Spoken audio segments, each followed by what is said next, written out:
GNLN stock analysis and GNLN stock prediction. In this brief, short 1-minute video, I'm breaking down my exact play and everything with Greenlane Holdings.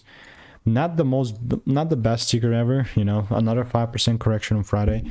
Look, as the only person, just for context, I've done 41,000 videos, and the only person that has actually done it, documented everything, 5 years. I've seen what's making me money and what's not. Do you know what's not making me money? Especially this market.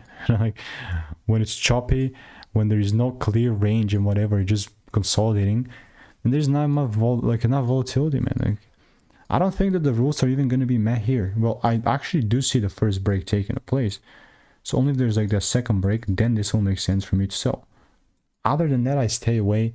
And if you do want to learn how I'm making 5-10K per month trading, click the first link in the description, get my free emails. Goodbye and enjoy. I have previous GNLN receipts here. See you in the next one. Goodbye.